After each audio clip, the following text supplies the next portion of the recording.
being fully present, being fully present, turning it into a meditation. Those small joys, just becoming aware and looking around and just rediscovering our senses of smell. And if you don't have COVID, I know sometimes people have had COVID have lost their sense of smell and taste for a long period of time. So, oh, my heart goes out. But for those of us who have those senses, wow, what an appreciation, a renewed awareness of the sounds of the birds, the smell of the blossoms, the feel of the cool wind in our face, and just taking those small moments and really appreciating them, the moments we get to connect with people we love. All of that is so vitally important now. And it becomes a meditation. So then there was the story of this woman. Oh, this story. She is a ceramicist who lived in St. Helena, California. And not only did she live through the pandemic, but also the wildfires. You may remember hearing about the glass fire that kind of tore through Northern California, the glass fire, all through kind of Napa Valley and her town, St. Helena, and just destroyed everything in its wake.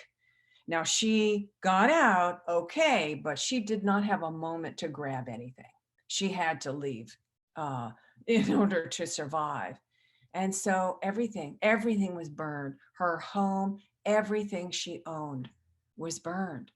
Except for, she said she went back and her kiln was still there. And she opened the kiln and there was a piece, the piece that she was working on was still there. It was broken in a few places, but she said that taking that and gluing the pieces back together, that for her, that was such a healing thing, you know?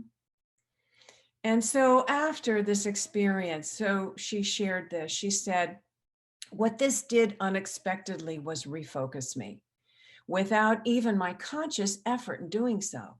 It refocused me on what I had as opposed to what I had lost. She goes on to say that I feel braver than I did before all this happened. This is a kind of resilience that is real, and I am not alone in it. Maybe I'm more glad that I know these things about myself than I'm sorry that I've lost a bunch of stuff. If this is what it took to put me in this place in my life's journey, then that's what it took.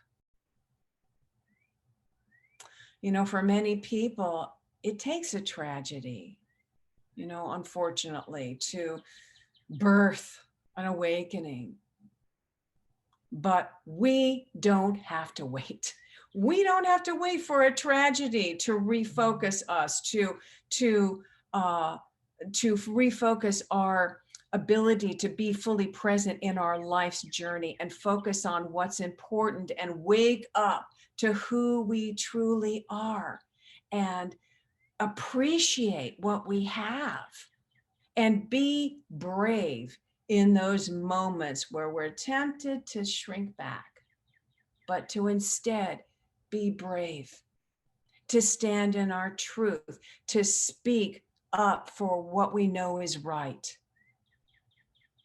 and to love unreservedly, to love unreservedly.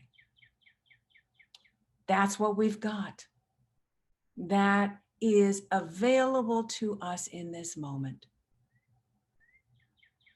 So just breathe that in, feeling that joy, that appreciation that we have in this moment, the ability to enter into that, become fully present in our life's journey, to focus on what's important, to stand in our strength, that power of strength, that we're still focused on that power of strength, to be brave in that, to stand in our truth, to open our heart and to love unreservedly.